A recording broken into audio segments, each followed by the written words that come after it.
Josephine, for you and your organization Afrobarometer, you are at the center of giving us an inside knowledge of African opinion. I guess it's what you do. So my question is more about how do you do that, how you are able to collect all this information, and why. What are the core value that is pushing Afrobarometer out there doing that work? So what really drive your organization for doing what you do? All right, thank you, Andre. Afrobarometer is a Pan-African non-partisan network. And what we do mainly is to provide reliable scientific data on Africans' views, experiences, and evaluations on democracy, governance, but basically the quality of their lives. Now, the idea of this type of survey was birthed to fill a critical gap, so in the times where there was increasing conversations about Africans' views on democracy and governance, we realized that there was very little information, about the views of the Africans themselves. And our founders tell this interesting story about how they met the first time. It was at a forum like this where they were discussing Africa. But most of the things that we're saying about democracy and governance in Africa were just based on speculations. And so these three researchers decided that, okay, then why don't we do this in a more systematic way? And so we started in 12 African countries, and now we've been able to expand our footprints to about 42 countries. So we reflect the views of about 3/4 of the African continent. Now, our work really is anchored on three main pillars. One is to build the capacity of research and data analysis on the continent. Two is to collect reliable data, nationally representative data.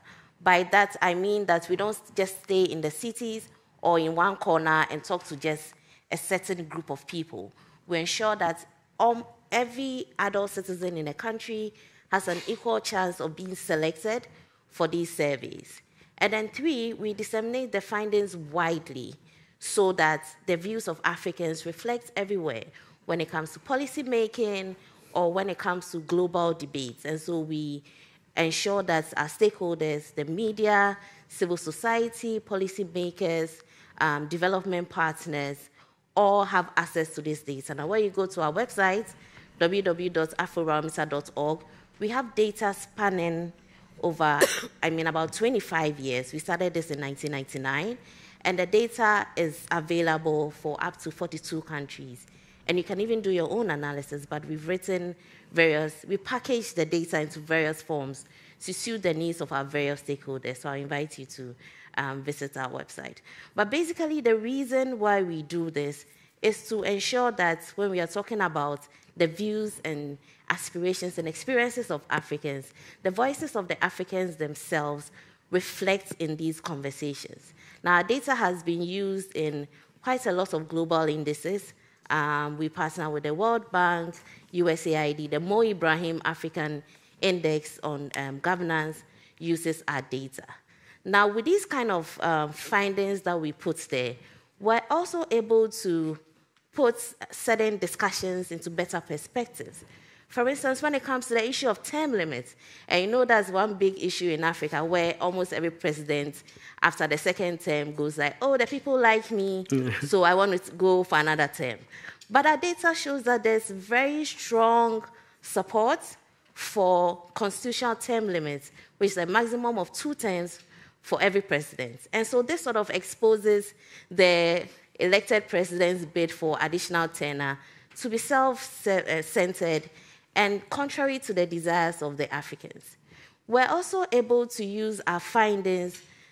Like I said, we've done this for 25 years, and there are some questions that we ask consistently. So the findings that we've gathered consistently in about 30 countries on democracy and governance to challenge some views. For instance, some pundits and elites will say, oh, Africans don't really care about the kind of governance that they live in, But that's not true. Our data shows that Africans strongly support democratic institutions. They also want democratic norms to work. Now, consistently over time, this support has been strong, even though nowadays we're seeing some declines in some of the indicators. For instance, support for democracy and then the opposition of military rule, even though it's weakening, is still very high. The problem with democracy in Africa is with the supply side. So Africans really want democracy. The problem is that they are not getting what they want from the political leaders.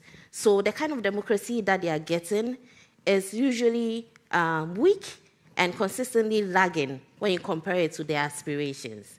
And these kind of political failures, like increase in corruption, especially at the local government level, official impunity, poor quality of elections, and disrespect for the rule of law, are some of the factors that drive dissatisfaction with democracy and even decrease people's support for democracy.